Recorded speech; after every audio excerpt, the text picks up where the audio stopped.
c'est pour la chaîne. C'est là que ça, ils savent que tout le monde peut entrer avec le truc secret.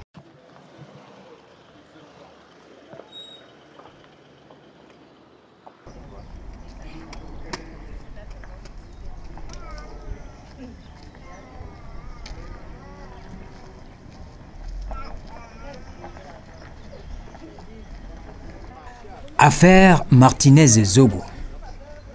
Pas toujours de débats ouverts devant le tribunal militaire de Yaoundé. L'audience de ce lundi 29 juillet a débouché sur un nouveau renvoi, le 19 août 2024, pour mise en l'état du dossier. Le nouveau renvoi, selon le commissaire du gouvernement, est justifié par le fait qu'il n'a pas été notifié de la décision de la Cour d'appel du centre depuis le 18 juillet 2024.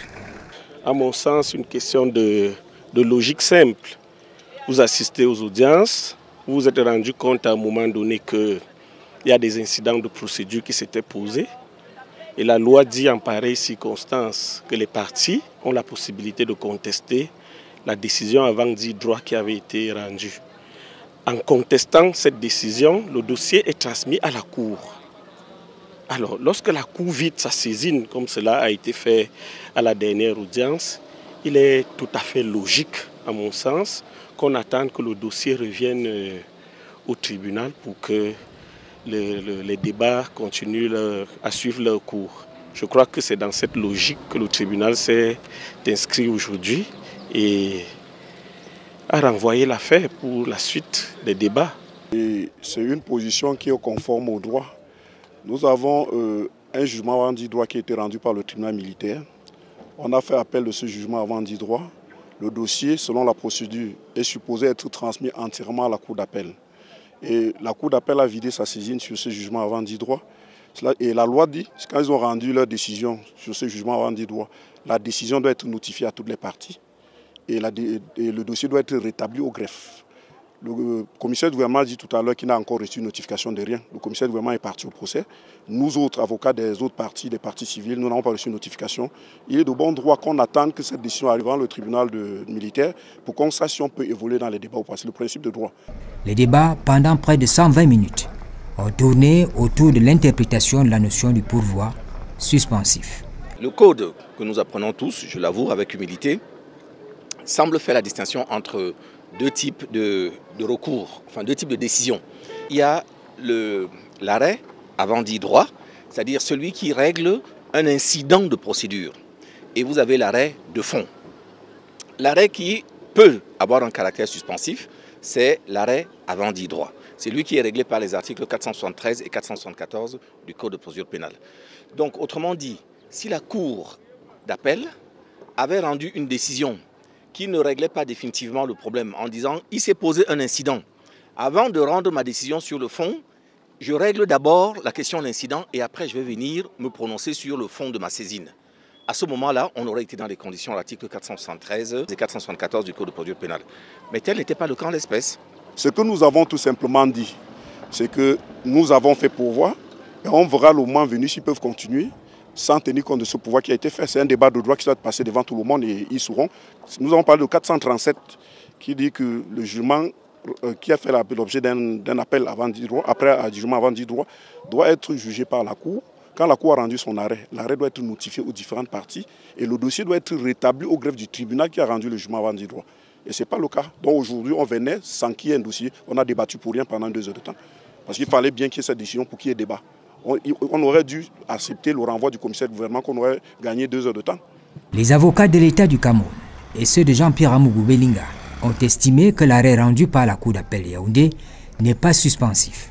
Nous avons dit à partir du moment où la Cour d'appel a vidé sur le fond, parce que c'était un ADD du tribunal, ce n'est pas un ADD de la Cour d'appel. Certains de mes confrères ont confondu l'ADD de la Cour d'appel, qui était un ADD préparatoire à son arrêt, à un ADD du tribunal, qui a fait l'objet d'un appel et que la Cour d'appel a vidé sur le fond. À partir du moment où la Cour d'appel a vidé sur le fond, le tribunal continue à être saisi. Il n'a jamais été dessaisi, le tribunal.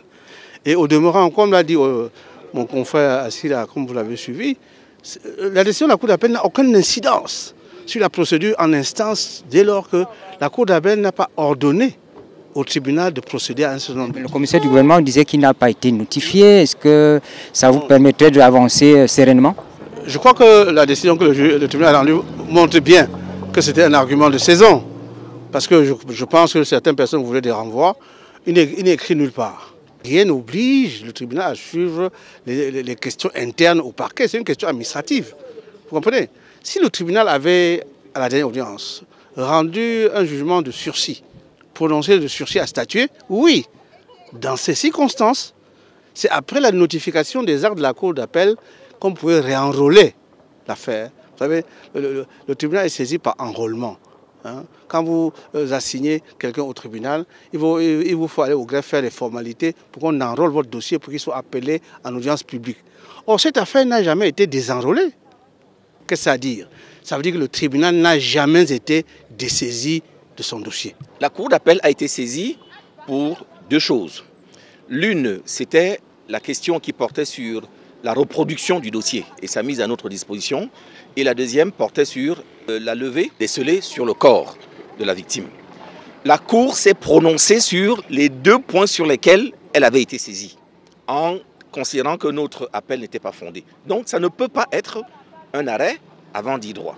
Si ce n'est donc pas un arrêt avant dit droit, c'est un arrêt sur le fond. Or, l'arrêt sur le fond a été rendu et les parties qui le veulent ont toute l'attitude pour contester en faisant un pourvoi en cassation. Ce que ceux qui ont voulu l'ont fait, l'État du Cameroun a fait pourvoi. Sauf que, à partir de ce moment-là, il faut changer de paradigme, non plus rester sur le 473 et 474 dont je viens de vous parler, qui eux, concernaient l'arrêt avant dit droit, mais se référer à l'article 503 qui, lui, concerne le pourvoi d'une façon globale. Or, lui, on sait que le pourvoi que nous avons, que les parties ont exercé, n'a pas d'effet suspensif. On peut le regretter. Parce que imaginez voir qu'une juridiction condamne votre client à mort. Vous estimez que la juridiction a mal statué. Vous faites pourvoi.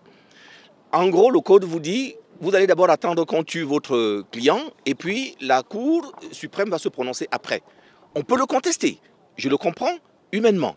Mais en revanche, par application stricte de la loi, le pourvoi n'est pas suspensif.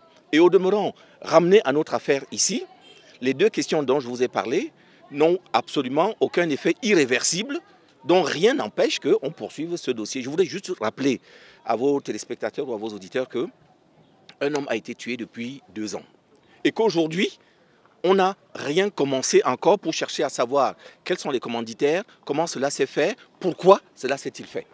Donc que nous nous arrêtions aujourd'hui à pinailler sur des questions de droit qui n'ont absolument aucune influence sur le cours de la procédure, en utilisant d'ailleurs le droit à l'envers, moi je vous assure que ça m'exaspère tout simplement, et je pense que c'est la position de l'État du Cameroun, ça m'exaspère. Dans le fond, certaines parties au procès veulent que les présumés coupables, détenus, soient tout au moins notifiés de leur charge, et donc il faut accélérer un tout petit peu la procédure tout en restant dans la légalité. En citant cette maxime disant « allons doucement car nous sommes pressés », c'est simplement pour dire que bien entendu, M. Eko, qui est détenu d'une manière qu'il conteste, qui est détenu sur des bases qu'il conteste, a envie de sortir de prison. C'est donc cela notre objectif. Maintenant, comment on y arrive? Eh bien, on y arrive en respectant les règles. Et les règles, aujourd'hui, elles ont été rappelées par le commissaire du gouvernement.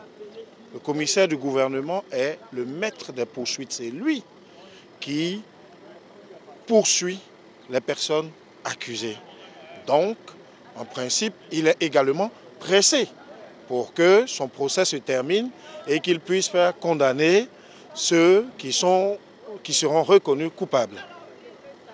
Dans ces conditions-là, le procureur militaire, donc le commissaire du gouvernement, a estimé, et cela est fondé, que dans la mesure où nous étions allés à la cour d'appel, lorsque on doit revenir chez lui, il faut que la cour d'appel renvoie le dossier en entier avec sa décision qui a été rendue là-haut.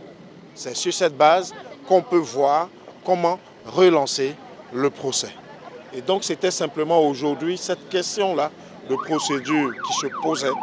Et je pense que légalement, il était difficile, voire impossible de s'y opposer, même si, bien entendu, nous souhaitons que ce procès aille vite, mais on ne voudrait pas que cela se fasse dans n'importe quelles conditions et que cela se fasse au détriment des droits de notre client, M. Eko Léopold Maxime.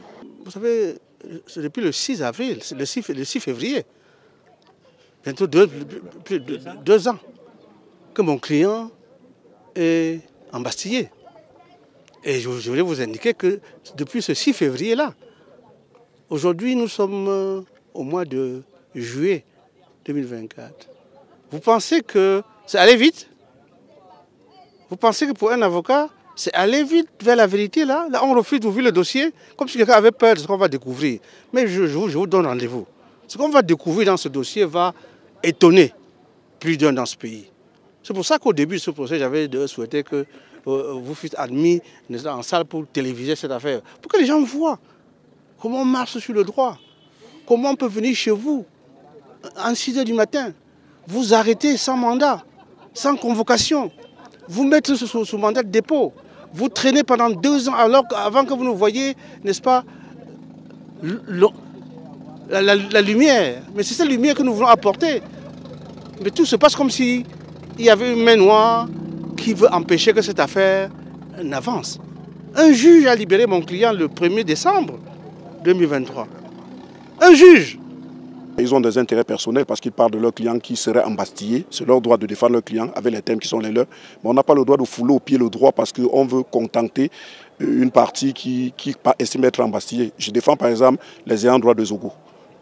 Il a été tué. Lui a-t-on fait un procès? Est-ce qu'il doit se réveiller aujourd'hui, demander le droit à un procès équitable? Ça ne va pas du tout. Le droit est le même pour tout le monde. On veut un procès équitable et l'équité, c'est pour toutes les parties au procès. C'est ce que nous avons demandé. Le 19 août prochain, le tribunal militaire de Yaoundé attend la mise en l'état du dossier et le rétablissement du dossier de procédure au greffe.